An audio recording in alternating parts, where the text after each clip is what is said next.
Hi everyone, I'm going to react to Local Horizon Season 2, Episode 24, Sleep of the Eternal Moth. And last episode was focused on Isaac and Iselus, right?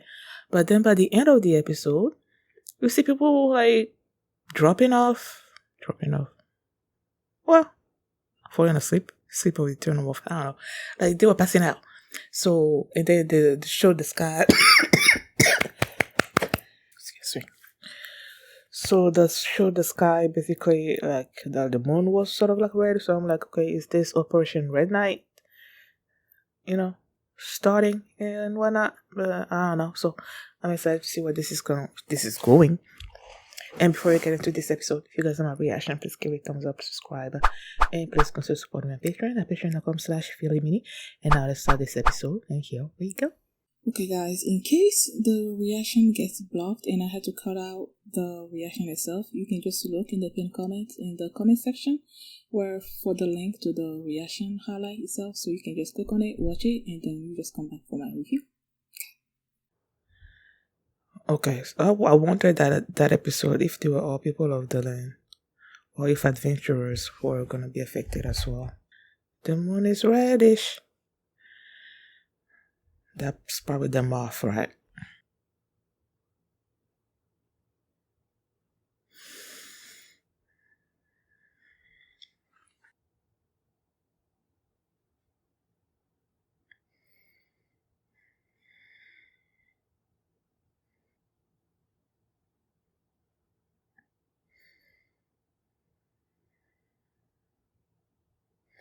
I don't trust this person.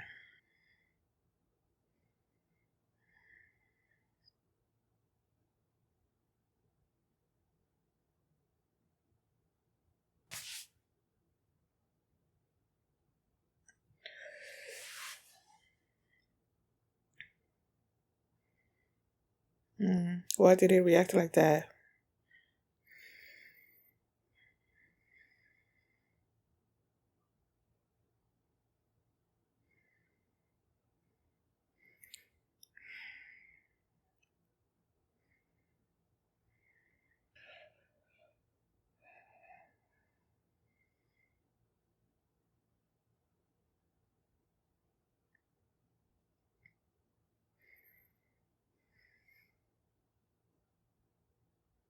It was swarm of.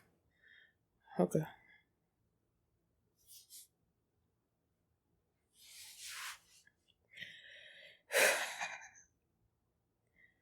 Wait, is that the guardian or what's the knights? Those kind of knights that are supposed to. Aww.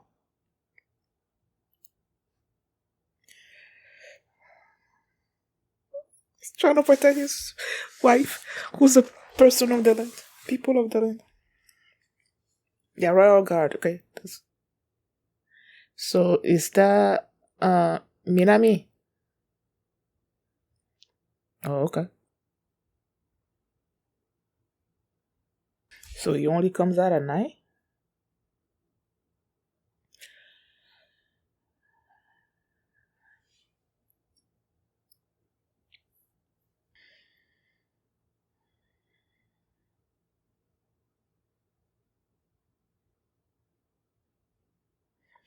I love his voice so much.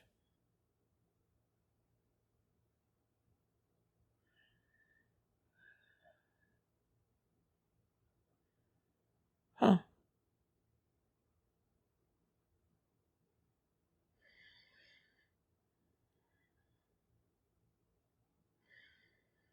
Hmm.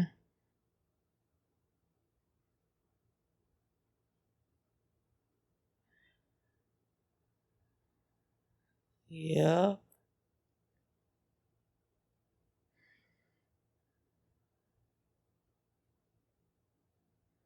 Hmm.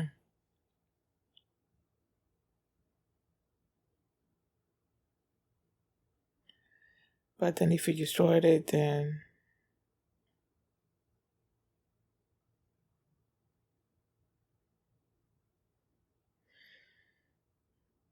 I still do not trust this dude, man.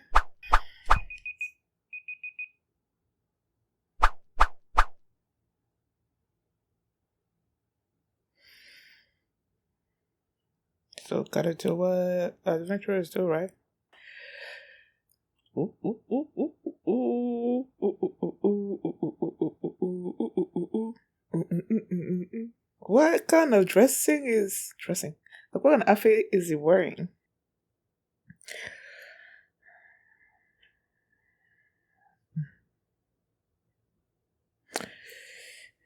That is true.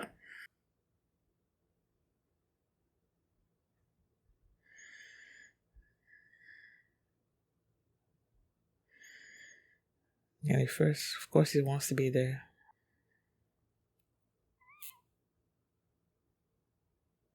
Oh, he's here too.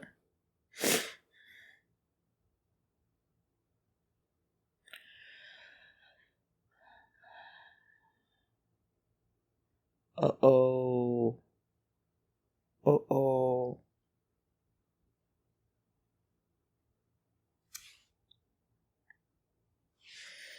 Oh, he didn't do that. It's like they're seeing the change in him. Even so, you know.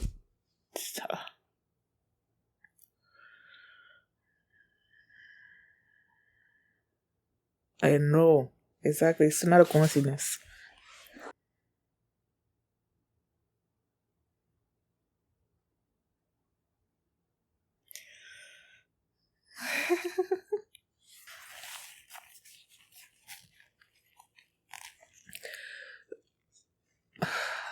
Shiro, he's not in the game. He's like his mind is asleep.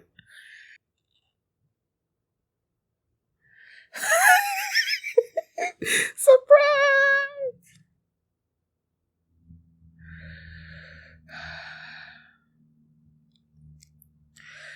His head is not in the game.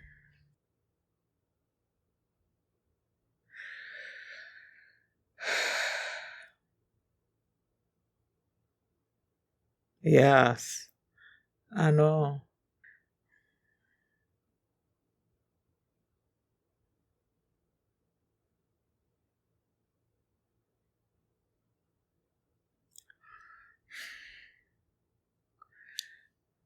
Why didn't Akasuke hit?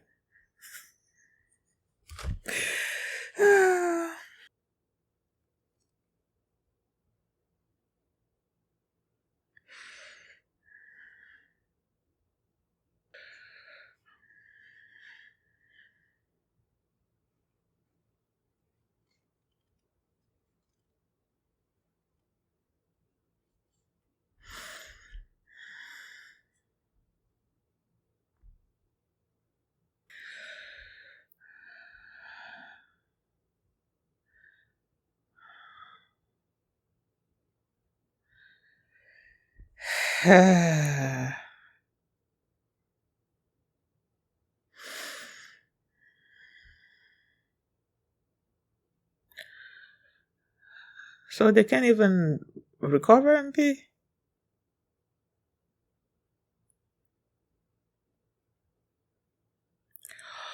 No!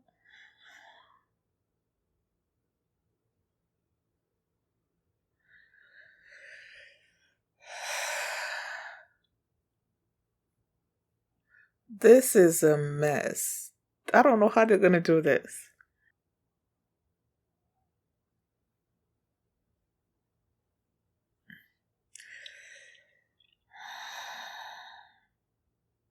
That's, I don't know why that was funny.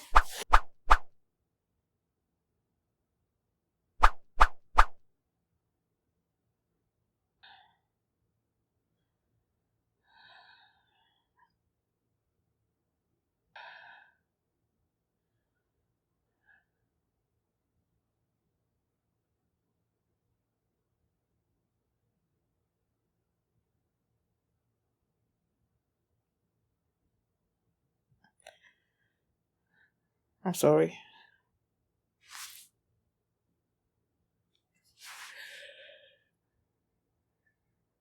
Uh huh. I knew that was coming.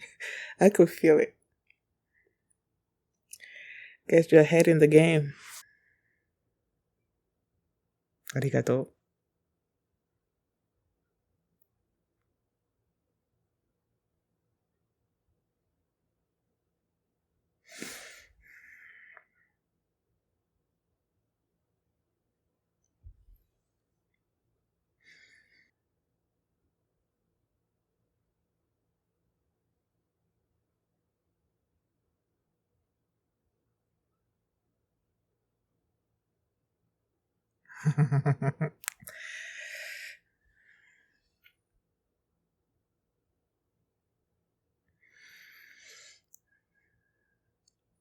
Shiroichi.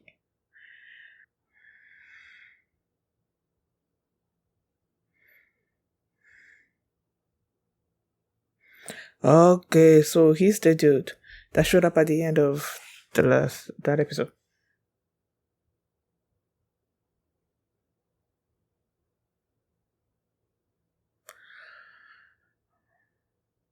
Oh yeah, he did show up when like they was showing the mono.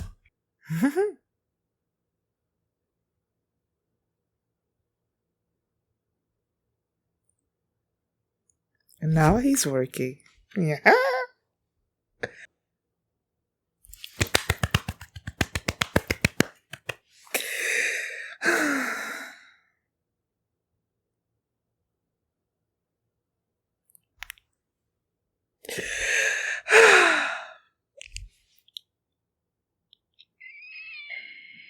The villain in glasses.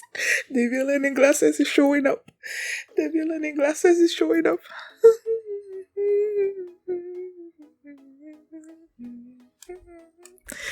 I love it. Why do they always? Wow. Why do they end when things are about to get interesting? Like that's. They started this episode with, how he ended last episode. Like people were falling, and I was passing out, and I was asking myself whether it was just people of the land, because when they showed it, they showed the Lanesia's grandpa. Why am I still confused about that? They showed him passing out, right? And then they showed sort of like a bigger view of the city, and people were passing out, and I'm like, okay, is this just people of the land, or are adventurers also included in that? And when they started this episode, it was just people of the land at first, but then the next time that the moth attacked, adventurers were also affected. And it seems like this thing was training their MP. And then they mentioned the fact that, what Rito said about how, first of all, the moth thing rises up with the moon, right? And they were trying to contact the moon, find a way to contact the moon. And Roberto mentioned that there were these observers. She was an observer. She was from the moon, and that some of them were there to collect empathions, and they made the connection that empathions were basically MP. And they felt like this monster thing that was happening was a genius kind of situation. They were there to collect MP. And last episode, they mentioned the Shibuya station where there was an antenna that was supposedly still giving a signal, so they might use it to contact the moon and find a way to go home. And then this episode, you see that the station has basically been turned into a raid zone, where that's where the eternal moth, I guess, is coming from. And so they wanted to go in there, and I think they said that the antenna was giving the moth some kind of, like, it was the thing that was basically activating the eternal moth to show up when the moon rises or something or other like that. So they were like, if we destroy the antenna, then that's gonna stop the attacks from happening, right? And before they decided to do this, they were having this roundtable meeting, right? And what was his name again? That dude that I forgot his name, but he's always, I don't know, I don't trust him. Like, okay, he's the one, they showed him briefly at one point with a couple of his guild members that were like, there are people that are like joining the guild. A lot of people are joining their guild, but they're not really doing anything, and they wanted to put a cap on how many people can join or something or other. And he's the one that um brought up this idea of basically taking from the rich and giving to the poor because of the disparity that was happening in the city. People were not happy. I And then when they were having this roundtable meeting, and they were like, at first they were like, okay, this thing is only affecting people of the land. So he wanted just to forget about them and just find a way to contact the moon so that they can go home. So in my mind, I'm like, he doesn't really care, okay, about the people of the land. Like, he doesn't at all, clearly. And when they decided to go on this raid, when they created this raid party and they were gonna go raid the Shibuya station, before Shiro left, he told him that what was his exact word? That he's gonna believe that he's a round table member or something or other like that. And I'm like, yeah. Shiro can see this dude has, I'm gonna say, divided loyalties. I feel like his goals are not exactly aligned with everybody else's goal on the round table. So the fact that Shiroe and these other people are going on this raid, like many of the round table people are going on this raid, and this guy is staying back, and then Shiroe tells him this, that basically I'm thinking that, I don't know, don't make any decisions that's gonna affect the round table negative. I don't know, something. He doesn't trust this dude, and I don't either. Okay. And I feel like I keep saying this as well. I don't trust Regan. There's just something about him. I haven't seen anything at all that shows that he's gonna betray them or anything. Like, he's always been helpful. But in the back of my mind, there's just something about him that doesn't feel right to me. So I feel like I'm never gonna fully trust him until this anime ends. I just don't know what it is about him. He feels like someone that has another agenda that he's trying to accomplish, and he's using Shiroe and the adventurers for that purpose. I just don't know what that purpose is, And also, yeah, I was wondering last episode whether this was Operation Red Knight. It seems like it's not, because they showed, what's his name? Is it Kazuhiko? Kazuhiko, I think. They showed him as well somewhere in there, and they were clearly, wherever he was clearly being affected by this Moth situation. So I'm like, okay, he is with Minami, right? So that must mean he is in Minami. And if this is Operation Red Knight, it should not be affecting Minami, right? And then, especially after they figured that this was probably a genius situation, I don't think it has anything to do with them, because I'm still sort of confused about the Operation Red Knight. During that episode when Nureha was like, okay, let's go home. This thing is over. So I'm like, okay, was that Operation Red Knight, and is that over? Because I feel like I'm still not completely clear about that. So that's why when this started happening, and then you see the moon sort of like reddish, I'm like, okay, is this Operation Red Knight? Is it going on? But they can't be having Operation Red Knight and have it affect the Minami people. So I'm like, okay, I guess it's not. Right? Okay. And then there was a moment during the round table where, I don't know what Shiro said, but Sojiro looked at him like, okay. And then when they started having this, when they were raiding this place, and you see Shiro just basically giving orders that were not, he'll be like, okay, do this, no, do this. Do this, no, do this. Like, he wasn't,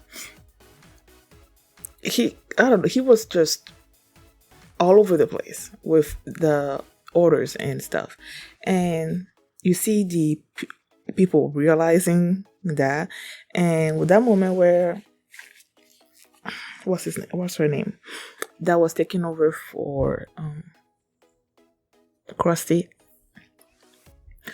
you see her and she's like Krusty has such high regards for Shiroi, and she really doesn't see why, based on how Shiroi was directing people during this raid battle.